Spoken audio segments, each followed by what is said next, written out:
na, ang Panginoon ng mga hukbo ay sama sa atin, ang Diyos ni Jacob ay ating kanlungan. Kapag pinipili ng isang tao na magtiwala sa Diyos, ang tunay na kapayapaan ay nananahan sa puso, anuman ang panlabas na kalagayan. Ito ay hindi isang mababaw na kapayapaan, ngunit isang malalim na katahimikan na dumadaloy tulad ng isang ilog, nagpapagaling at nagpapanumbalik ng kaluluwa. Ang panloob na kapayapaang ito, na ipinangako ng banal na espiritu, ay higit pa sa kawalan ng mga problema. Nagdudulot ito ng kagalakan na hindi nakasalalay sa mga sitwasyon, isang pakiramdam ng kagalingan na lumalampas sa mga paghihirap. Kapag pinahintulutan ng isang tao ang banal na espiritu na ganap na manirahan sa kanilang pagkatao, ang kanilang buhay ay nagsisimulang magpakita ng kagalakan at katatagan na nagmumula sa langit. Ito ay napakalakas na kahit sa gitna ng bagyo, ang puso ay nakahanap ng malalim na pahinga. Ang banal na proteksyon ay nagpapakita ng sarili kapag ang kaluluwa ay nasa kapayapaan, alam na ang Panginoon ang may kontrol sa lahat. Ngunit paano natin makakamit ang kapayapaang ito?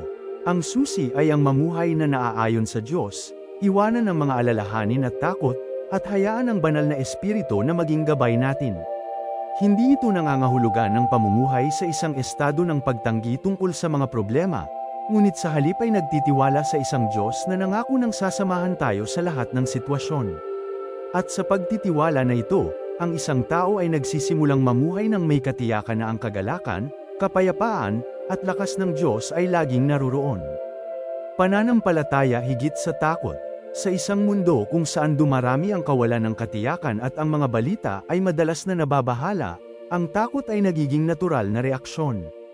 Gayunman, ang awit 23 ay nagtuturo sa atin ng isang malalim na katotohanan, kahit na lumakad ako sa libis ng lilim ng kamatayan, hindi ako matatakot sa kasamaan, sapagkat ikaw ay kasama ko. Ang talatang ito ay hindi isang simpleng pagpapahayag ng pagtitiwala, ngunit isang sigaw ng pananampalataya sa gitna ng takot.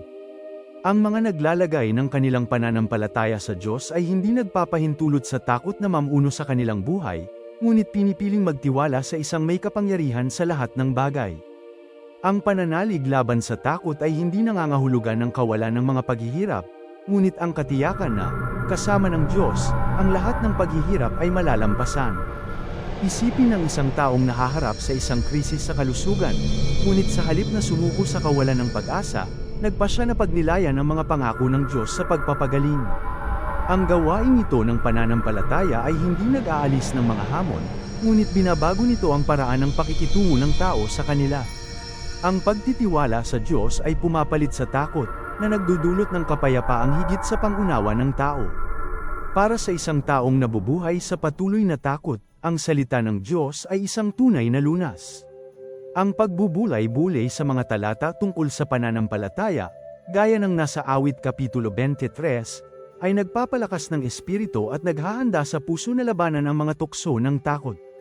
Ang katotohanan ay kapag pinili ng isang tao na mamuhay sa pamamagitan ng pananampalataya, ang emosyonal at espiritual na katatagan ay nagsisimulang mangibabaw sa kanyang buhay.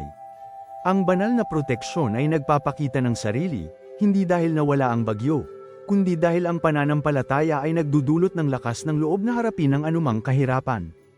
Pangako ng Awit Kapitulo 127. Ang pagtatayo ng matatag at pangmatagalang tahanan ay hindi lamang nakasalalay sa pagsisikap ng tao, kundi sa presensya ng Diyos sa bawat detalye. Ang Awit 127 ay nagpapaalala sa atin na, maliban na ang Panginoon ang nagtatayo ng bahay, ang mga nagtatayo nito ay gumagawa ng walang kabuluhan. Nangangahulugan nito na gaano man tayo naghahangad ng tagumpay at kaunlaran sa ating mga pamilya, nang walang patnubay at pagpapala ng Diyos, ang ating mga pagsisikap ay maaaring walang bunga. Ang tahanan na binuo sa pananampalataya at makadiyos na mga prinsipyo ay isang tahanan na pinuprotektahan, pinagpala, at nababanat sa mga unos ng buhay. Sa maraming tahanan, ang mga tao ay namumuhunan sa lahat, sa edukasyon, karera, material na pag-aari.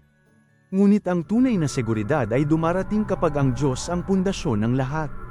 Nakikita ng mga sumusunod sa landas ng Diyos na nagiging mas tama ang kanilang mga desisyon, mas maayos ang kanilang mga relasyon, at mas malalim ang kanilang kapayapaan. Binabanggit din sa awit 127 ang kahalagahan ng mga bata bilang mga pagpapala mula sa Diyos, at ito ay nagdudulot ng makapangyarihang pananaw sa mga nagtatayo ng tahanan. Kapag ang Diyos ang arkitekto, ang pamilya ay nakakaranas ng kasaganaan hindi lamang sa material, kundi pati na rin sa espiritual. Sa pagtitiwala sa Panginoon na magtatayo ng kanilang tahanan, kinikilala ng tao na ang banal na proteksyon ay hindi opsyonal, ngunit mahalaga. Ito ay lumilikha ng isang kapaligiran kung saan ang espiritual na pakikidigma ay nanalo, kung saan ang mga pagpapala sa tahanan ay dumarami, at kung saan ang kaunlaran ay pumapasok, na ginagabayan ng kamay ng Diyos. Sa makatuwid, kapag gumagawa ng mga desisyon para sa iyong tahanan, laging humingi ng patnubay ng Diyos. Siya ang pinakamahusay na inhinyero para sa pagtatayo ng bahay. Pangwakas na pagpapala at panalangin. Matapos ang buong paglalakbay na ito ng pangunawa, panalangin, at pagsuko, mahalagang tandaan na ang salita ng Diyos ay hindi kailanman babalik ng walang kabuluhan. Kapag pinanghahawakan natin ang mga pangako ng Diyos, hindi lamang tayo inaaliw ng mga ito, kundi inaakay tayo sa tagumpay. Ang domestic blessings na binanggit natin sa kabuuan ng mga awit ay refleksyon ng interbensyon ng Diyos sa ating buhay, at habang tinatapos natin ang prosesong ito ng pagmumuni-muni at panalangin, para bang isang bagong pagpapahid ng kapangyarihan ang inilabas sa ating mga tahanan at puso. Ang Diyos ay hindi nagkukulang sa pagtupad sa kanyang mga pangako at, para sa mga nagtitiyaga, nag-aalok siya ng katiwasayan, kapayapaan, at kaunlaran. Ang pangwakas na panalangin ay isang mahalagang sandali, dahil ito ang sandali kung kailan direktang kumonekta sa Ama sa Langit, na idinedeklara ang kanyang soberanya sa iyong buhay at pamilya. Sa sandaling manalangin ka ng may pananampalataya, hindi ka lamang nagsasalita ng mga salita, ngunit pinapagana ang pangako ng banal na proteksyon at mga pagpapala na nagmumula sa isang buhay na nakatuon sa Diyos. Sa oras na ito, maaaring manalangin ang isa para sa kapatawaran ng mga kasalanan, pagpapanumbalik ng mga relasyon, at kalusugan at proteksyon para sa lahat ng miyembro ng pamilya. Alam na siya ang ligtas na kanlungan sa mga oras ng kahirapan. Naririnig ng Panginoon ang mga panalangin ng mga nagtitiwala sa Kanya, at ang pagkilos ng pagdarasal at paniniwala sa kanyang mga pangako ay nagdudulot ng nakikitang mga resulta. Siya ay hindi lamang nakikinig, ngunit siya ay kumikilos. Kaya, kapag tinapos mo ang iyong panalangin, tandaan, sa pamamagitan ng pagtawag sa mga pangako ng Diyos, tinitiyak mo ang katuparan ng kanyang kalooban sa iyong buhay at tahanan. At ang lakas ng Diyos na ito ang gag-abay sa iyo sa bawat lugar ng iyong buhay, maging sa iyong kalusugan, pamilya o trabaho. Ang domestic blessings ay dumarami kapag hinanap natin ang kanyang mukha ng may katapatan at pananampalataya. Ngayong alam mo na ang kapangyarihan ng mga awit na protektahan ang iyong tahanan, ang tanong ay, ilalapat mo ba ang kaalamang ito sa iyong buhay? Maaabot ng lahat ang banal na proteksyon, ngunit nangangailangan ito ng pagkilos, pananampalataya at pagpapahayag ng mga pangako ng Diyos. Saang bahagi ng iyong buhay ang pinakakailangan mong makita ang interbensyon ng Diyos?